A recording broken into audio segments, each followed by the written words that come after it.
Sejam bem-vindos!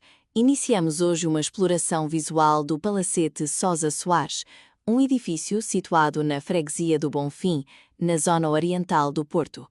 Esta construção não é apenas uma residência, é um objeto arquitetônico que condensa a missão social, a prática científica e a memória urbana da transição para o século XX. Atualmente ocupado pela Casa de Saúde de Santa Catarina, o palacete permanece como um exemplar notável da arquitetura civil burguesa, desenhado para afirmar estatuto e organizar tanto a vida doméstica como o universo profissional do seu proprietário. A história deste imóvel atravessa 4 marcos fundamentais. Começou em 1884, com o projeto do médico José de Andrade Gramacho, que nunca o chegou a habitar. A identidade definitiva surge em 1901, quando o Visconde José Álvares de Sousa Soares, capitalista luso-brasileiro regressado rico do Brasil, o adquire para a sua família. Em 1907, o edifício sofre uma adaptação funcional para acolher o laboratório homeopático do Visconde. Finalmente, de 2008 ao presente, testemunhamos a sua fase mais frágil. Um incêndio destruiu os remates originais e a função hospitalar atual impôs alterações profundas à sua integridade original.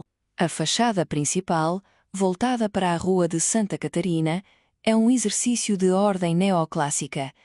O edifício ergue-se isolado, marcado pela robustez da cantaria granítica presente nos rodapés, pilastres e cunhais.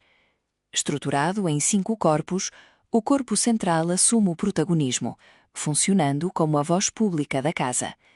Destacam-se as janelas de sacada com gradeamento em ferro trabalhado, apoiadas em mísulas decoradas, e o grande frontão triangular que remata a composição. Notem que as portas do rés do chão resultam de uma conversão feita em 1907 para responder às necessidades do laboratório. No interior, a arquitetura impunha uma hierarquia rigorosa. O rés do chão era o motor da casa, albergando áreas de recepção, a sala de jantar, serviços e o laboratório homeopático a norte. O primeiro andar, ou andar nobre, era o território da representação e da intimidade, com o seu salão de baile e sala de visitas.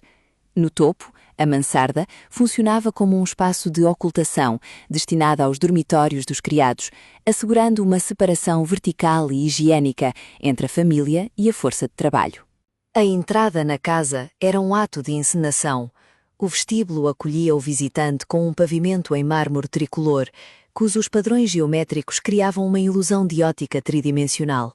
No teto, o requinte dos estuques de grande qualidade, com o seu rosetão e frisos de arcos trilobados de inspiração neogótica, contrastava com a sobriedade das paredes, revelando o gosto erudito da época e a importância dada ao primeiro impacto visual.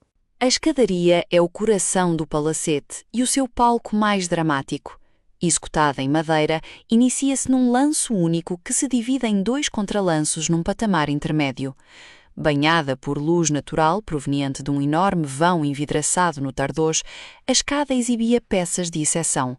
Um tocheiro em ferro fundido das oficinas Val d'Osne de Paris, assente num soco com o monograma SS, e 2 pajens negros esculpidos que ladeavam a entrada do salão de baile. Estes elementos simbolizavam o cosmopolitismo e o imaginário colonial da elite luso-brasileira. Esta tabela resume a dualidade do palacete.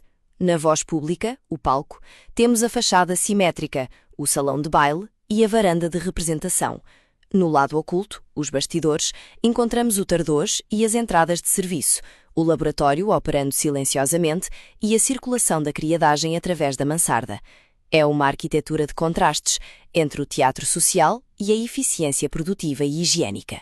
O logradouro primitivo era uma extensão vital da casa.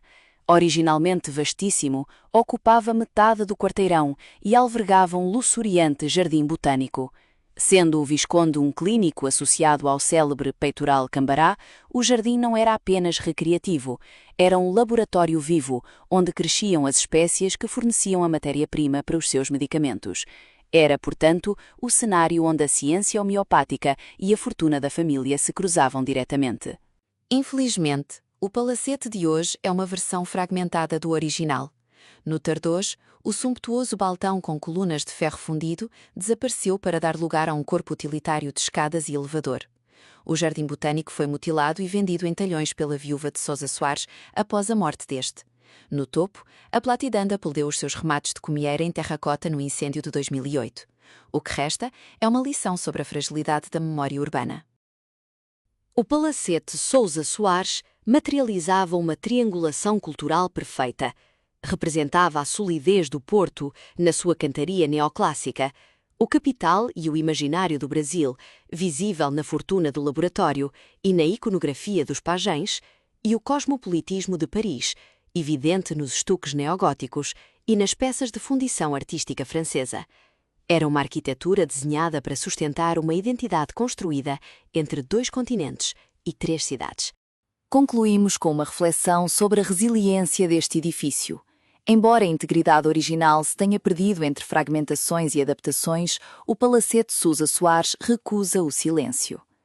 Nas suas fachadas, mármores e estuques, continua a ser o manifesto de uma época em que a casa burguesa podia ser, simultaneamente, um cofre de fortuna, um palco de ciência e um guardião incontornável da memória da cidade do Porto.